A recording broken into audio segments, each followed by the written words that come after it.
Hey, Nathan here. Welcome to the second tutorial for the flat paddle series. And in this tutorial we are going to discuss the paddles classes and the ball class.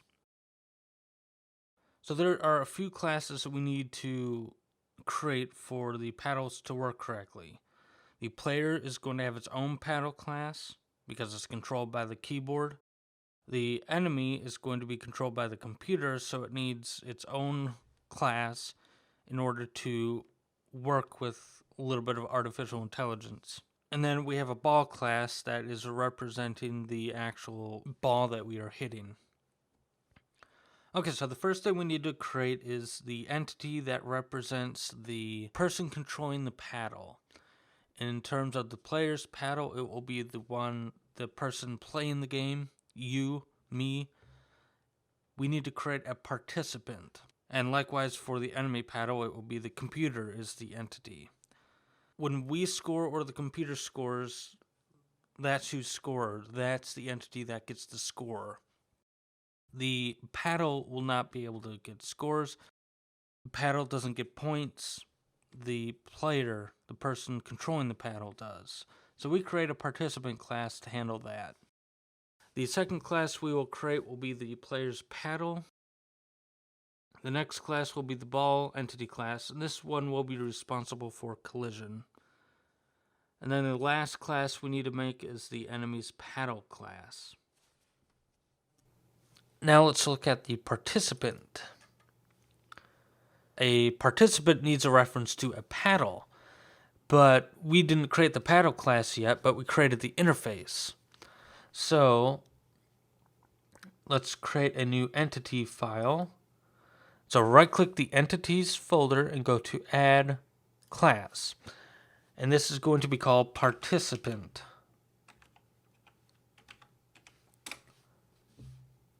Alright, I'm going to make this small. So this is going to be a public class participant. So this is going to have a property for public iPaddle paddle, get and private set. Alright, so like I said in the introduction, a participant is the entity that's controlling the paddle. For the player paddle, the participant is the user playing the game. For the enemy paddle, the participant is the computer. So the participant is a game object that is handling the paddle, which is another game object. So that is why we have a participant file here.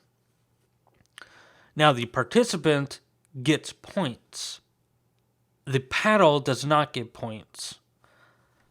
Public. uint. We're not going to have negative points. We're not going to go in the negative. If your game, you want to do that, just change that to a regular int. Points. Get and private set. And it's going to have one method, public void score. Whenever we score, we get awarded points.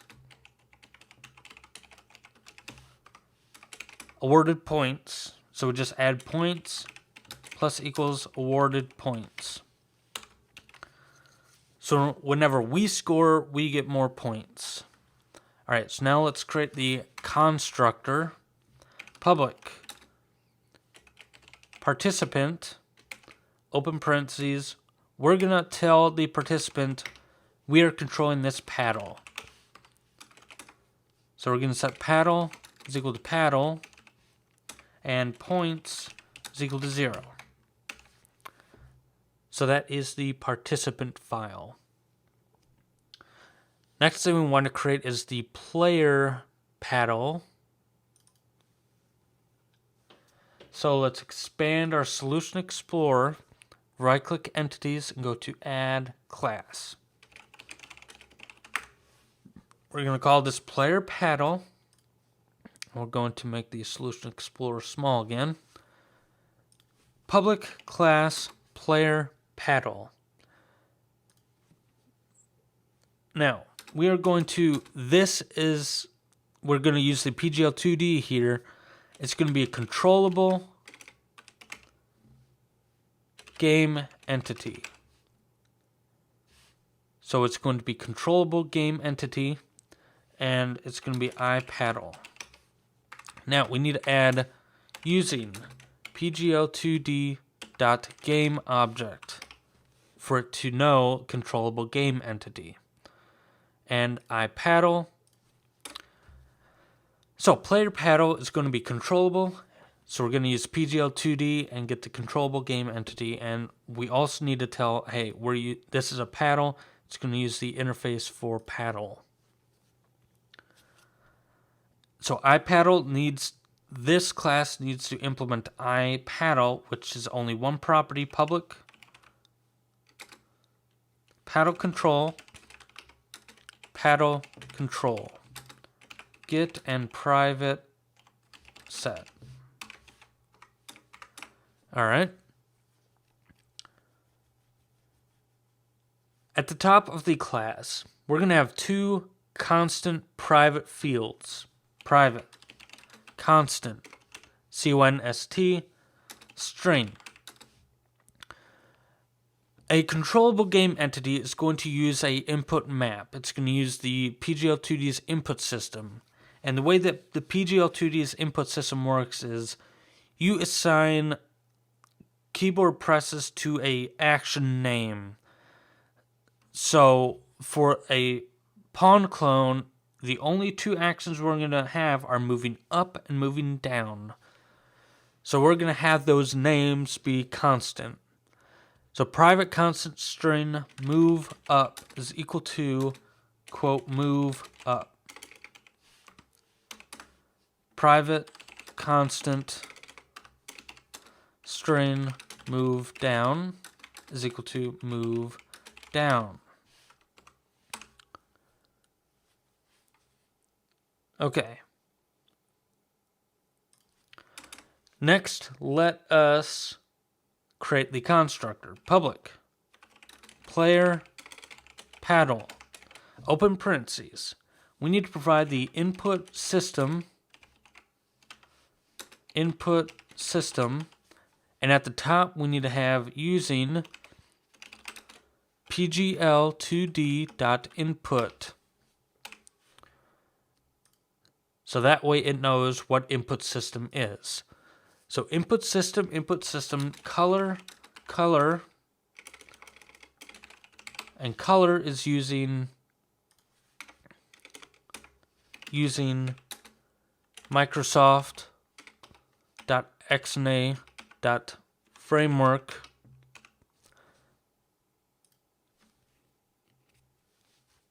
So color, vector 2, position, float angle, float max speed, string texture name. And why do we need all this stuff? That is because controllable game entity needs that information. It needs the input system, the color, position, angle, max speed, and texture name. Okay. So now, input map dot new action, open parentheses, move up. And we're going to add keys, and we need to add using Microsoft.xna.framework.input. So input map.new action move up keys dot up, our up arrow key. Input map.new action move down keys dot down. Paddle control is equal to paddle control dot player.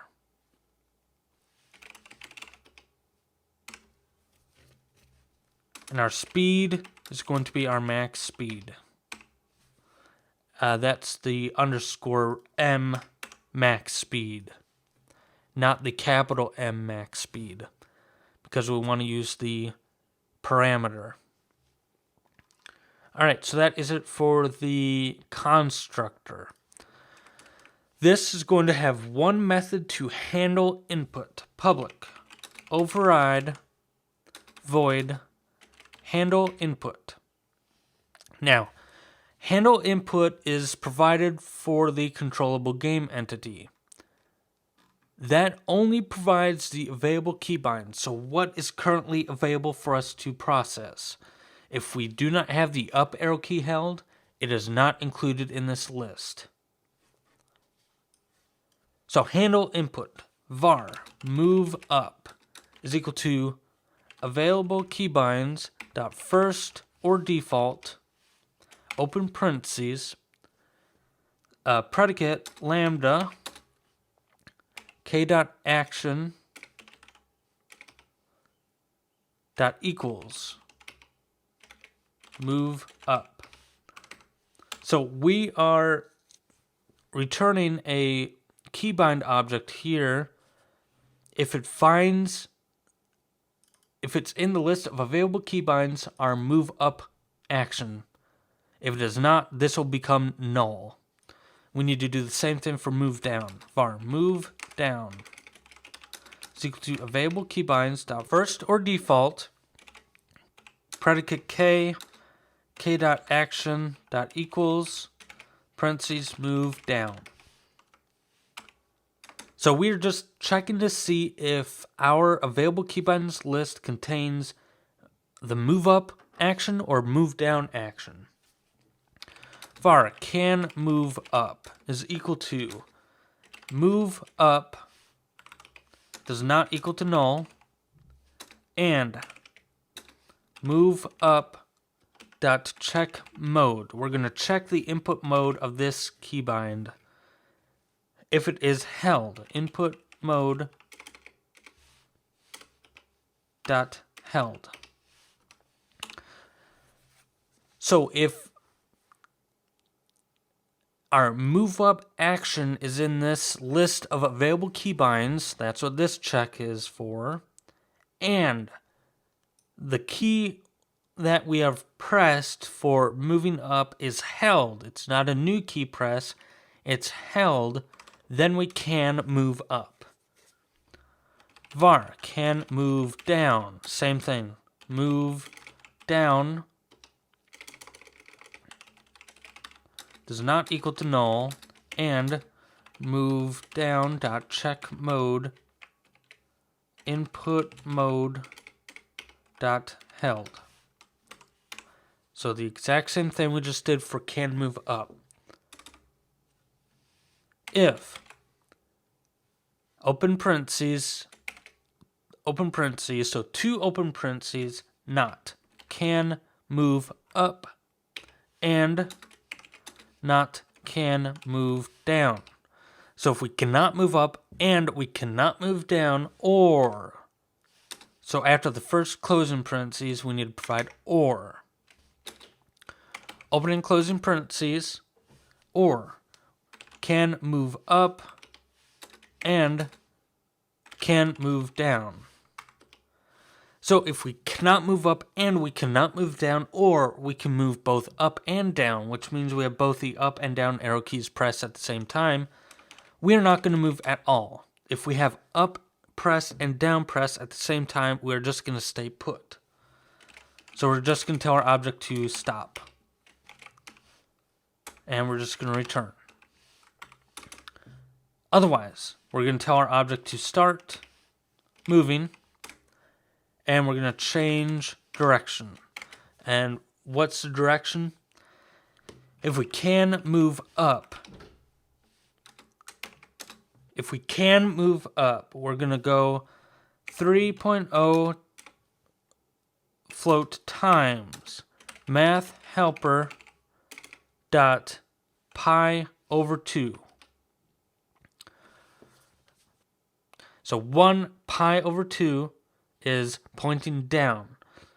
2 times pi over 2 is just pi, which is 180 degrees, so that's moving to the left. 3 times pi over 2 is pointing up.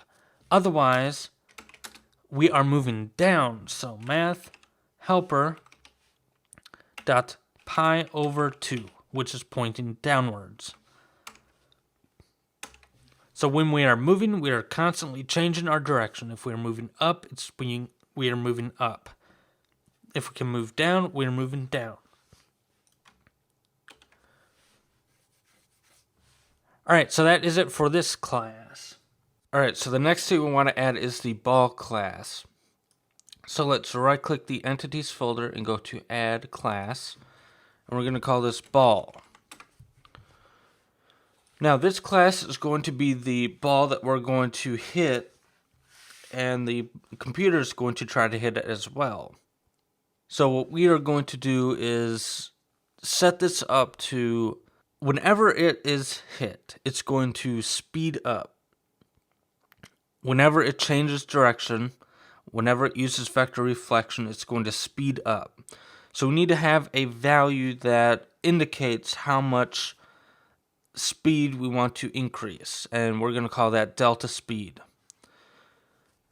We also need to hold our initial speed, how fast we want the ball to go as soon as we serve. Because when the round ends and a new round begins, we serve it by having a slower speed. The next thing we want to do is the ball is only going to be responsible for checking collision. You can have the paddles check collision, but then you're going to duplicate it, or you're going to have to create a public abstract paddle class. Because we have a player paddle and we will have an enemy paddle. Because some of those, the enemy paddle is going to be controlled by the computer. The player paddle is controlled by the user's input. So I decided to put all the collision code in the ball, because the ball will also need to check the top and bottom collision as well. The top of the screen and bottom of the screen. So instead of having 2 different collision codes, one in the ball and one in the paddle, I just decided to put everything in the ball. So that's going to include a collision check as well. Okay. So let's get started. I'm going to add a few using statements at the top. So using system, using Microsoft.xna.framework, using pgl2d.collision, using pgl2d.gameObject, and last using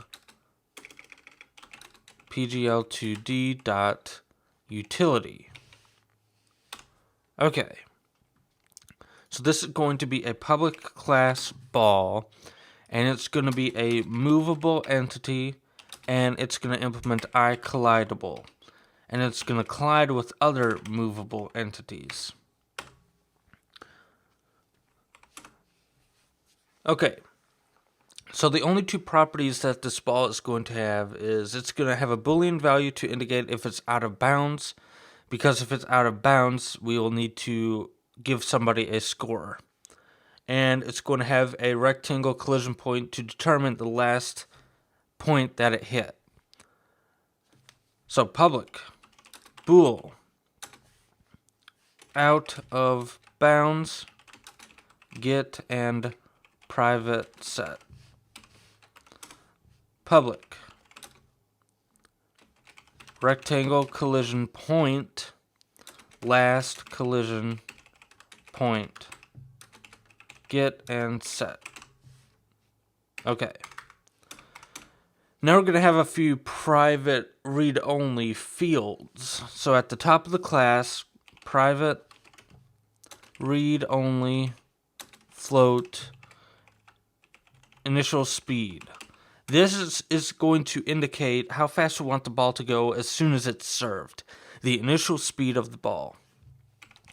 Private read-only vector 2, underscore initial position. So our initial position is going to be at the center of the screen.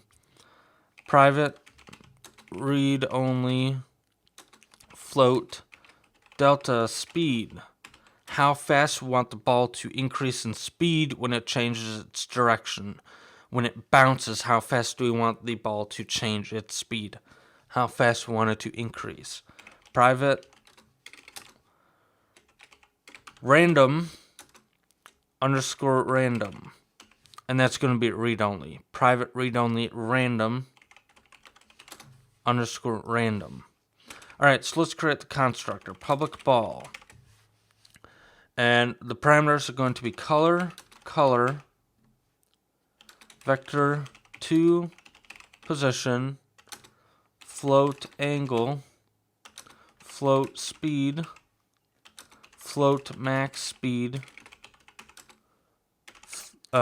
float delta speed, string texture name. And we need to call base because this derives from movable entity, color, position, angle, max speed, and texture name. Alright, so underscore initial speed is equal to speed underscore initial position is equal to position underscore delta speed is equal to delta speed, and underscore random is equal to new random, and we're going to use a GUID for seeding it. As you see, if I press a down arrow key on the keyboard, I get the overloaded method where I can provide an int seed. So I'm going to use a GUID, GUID, dot new GUID, opening and closing parentheses. But we need to convert that to an integer, so we need to call dot get hash code and open closing parentheses there. There are a few ways you can seed the random objects. I decided to use the GUID approach. Okay, so that is it for the properties, fields, and constructor. Now let's go ahead and create the actual methods. So the first method we want to create is setting up vector reflection. And we're going to set up vector reflection by providing the normal we want to reflect by. And we're going to use an extension method we created in the PGL2D library to reflect. So public void reflect vector to normal var reflected vector is equal to velocity dot reflect, and we need to provide the normal. Var reflected angle is equal to float, cast this as a float, math.atan2, open parentheses, reflected vector dot y, and reflected vector dot x. Alright, we need to change direction with the reflected angle, and we need to speed up by providing underscore delta speed. So if you do not want to speed up your ball, if you just want to have it at a consistent speed, you don't need to calculate the reflected angle and call change direction and speed up. You will just be updating the velocity object. Alright, the next thing we want to do is check for collision. Public bool check collision, and it's going to check a collision with other movable entities. So movable entity. So the check collision, we're going to use PGL2D for this, and it's going to check the rectangular collision, and it's going to return a normal if a collision has occurred, which is a vector to normal if not collision dot rectangular collision, open parentheses, provide this entity out normal. So if it did not collide, we return false. If it did, we reflect by this new normal we found and return true. So that's check collision. But the ball also needs to be aware of hitting the bounds as well, the top of the screen and bottom of the screen. So public override void hit bounds last collision point is equal to collision point. Alright. If collision point is equal to rectangle collision point dot top or collision point is equal to rectangular collision point dot bottom. So if the collision point is either top or bottom, we reflect by the normal. We do not want to reflect our ball if it's on the left or right side.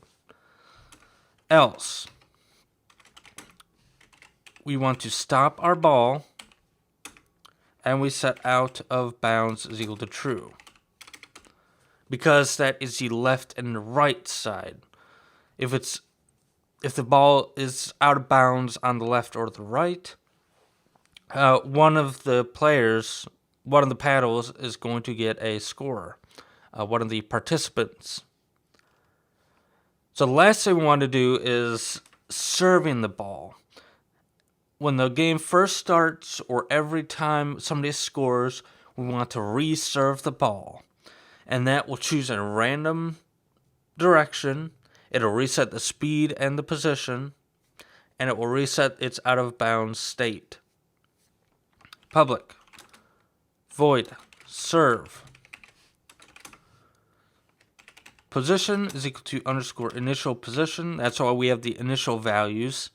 Speed is equal to underscore initial speed. Var multiplier is equal to underscore random dot next odd, and this is something I created in the PGL2D library, where it'll just determine, it'll try to give a random value, and if it returns an even value, it will loop until it gets an odd number. So we want to get a random odd, and the reason is we are using pi over 4, which is 45 degrees. So that is diagonal. So if it's 0 degrees or 0 radians, it will be moving towards the right. If it's pi over 2, it'll be pointing down. Pi over 4 is half that, which means it's pointing halfway to the right and halfway downwards. So pi over 4. 1 times pi over 4 is pointing down right. 3 times pi over 4 is pointing left and down. 5 times pi over 4 is pointing left up. 7 times pi over 4 is pointing right up. And the even values are 2 times pi over 4 is pi over 2, so that's pointing straight down. We do not want that. 4 times pi over 4 is just pi, that's pointing directly to the left. We do not want that. 6 times pi over 4 is pointing upwards. We do not want that. So we do not want any even numbers. So that's why we're getting only odd. Multiplier. So var angle is equal to multiplier times math helper dot pi over 4. So then we're going to change direction, angle, and then we're going to set out of bounds is equal to false. Alright, so that is it for the ball class.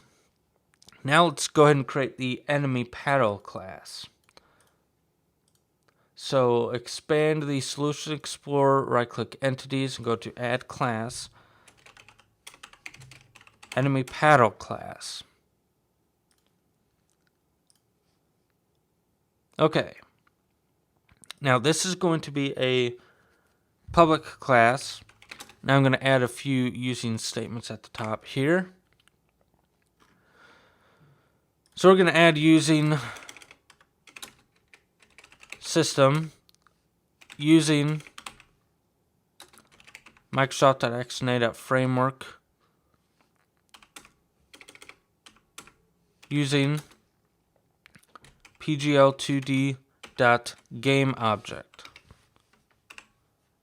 Alright, so the enemy paddle is going to be a movable paddle, a movable entity, and it's going to implement iPaddle. Alright, so there's only one property we want to have for the enemy paddle, and it's the same thing for the player paddle, how it's controlled, public. Paddle control, get and private set. So this is going to be controlled by the computer instead of the player. Now, when we play our game, when we are controlling our paddle, we look at the ball. We change our style of play depending on the ball. If the paddle is at the bottom of the screen but the ball is at the top of the screen, we need to move our paddle up before the ball goes past our paddle in order to block it. So we reference the ball. We need to have the computer do the same thing. Private, read only, ball, underscore ball. And this is going to be a private field.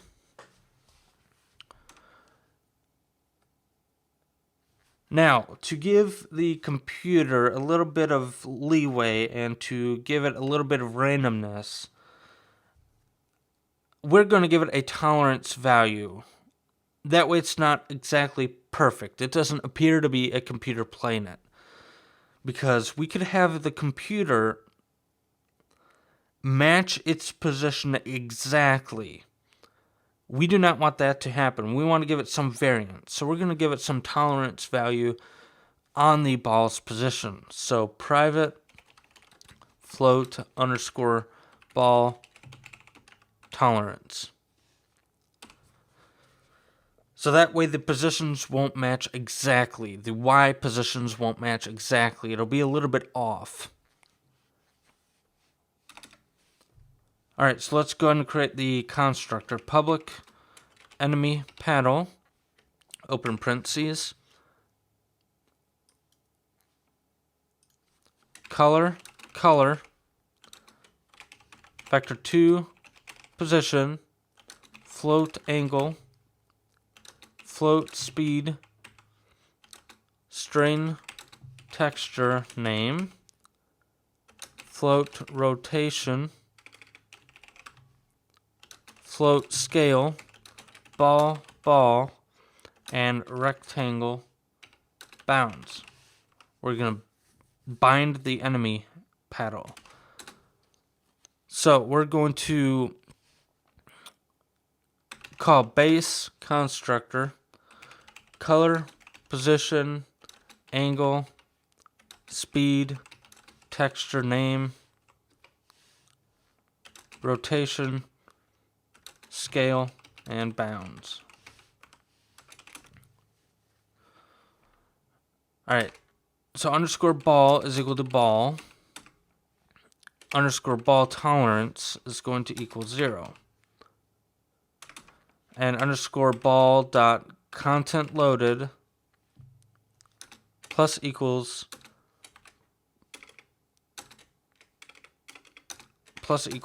and let's let it generate its own thing.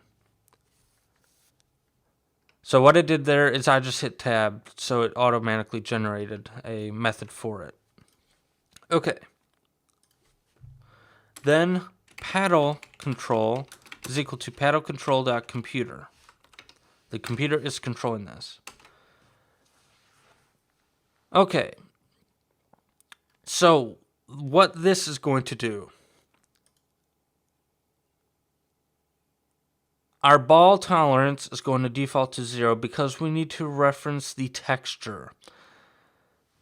So what we did in the PGL2D game library is to assume that sometimes this might occur where in order to fully get your object working, you might need to reference a property that doesn't exist yet. We didn't load our content yet. Therefore, we cannot work fully with our object until the ball's content is loaded. Another example of this would be if you want to center your game object on the screen. You can center it using the X and Y values, but you also need to use the texture's width and height. And that is depending on the origin of your object. If your origin is at the center, you do not need to know about that. But if it's not at the center, you will need to know the texture's width and height. And the only way to get that is after the content has been loaded. So that is why this event exists. So let's go ahead and work on that method. So we're going to set underscore ball tolerance is equal to underscore ball dot texture dot width. The whole width of the ball's texture is going to be the tolerance value. Okay. So I'm going to move that under the property. Alright. So the next method we want to create is updating the entity. So that's going to be protected, override, update entity. If math.abs, if the absolute value of underscore ball dot position dot y minus position dot y is less than underscore ball tolerance, we are going to return. We do not need to update because the difference between the ball's position and our position is less than the tolerance value. So that is why we set up the tolerance. Otherwise, var angle is equal to underscore ball dot position dot y minus position dot y is greater than 0. If that is greater than 0, we're going to set the math helper dot pi over 2. Otherwise, we're going to set this to 3 times math helper dot pi over 2. So what is this doing? If the difference between the y positions is positive, remember in mono game, the coordinate system is if we're moving to the right, we're moving in the positive x direction. If we're moving down, we're moving in positive y direction. So if the difference between the two positions here are positive, it's pointing downwards. And remember what I mentioned before, pi over 2 is pointing down. 3 times pi over 2 is pointing up. So if this is negative, we want it to point up. So that is what 3 times pi over 2 is doing here. Remember, we do not need to check to see if we can move. This took care of that. If it's less than tolerance, we return, we don't move. Otherwise, we do this. Alright, so let's set speed is equal to max speed. Let's make sure it's going at the maximum speed. Let's change the direction by having the new angle we just calculated. And we'll call base.update entity. And provide game time with a lowercase g at the front. Okay, So that is it for this class. That is it for the enemy paddle. Well, thanks for watching. I hope you enjoyed this. Please give a thumbs up or a like if you enjoyed this. Add a comment if you want to as well. Feel free to take this link and share it, put it on your own site, embed it, whatever you want to do. That's fine with me. Anything that I mentioned that you need resources, be sure to check the description below. There will be links for those. If I missed anything or if a link is dead, please post a comment or find a way to contact me. You can go to my website and use the contact form. Want to be sure that all the links are still live and going. So, stay tuned for the next video.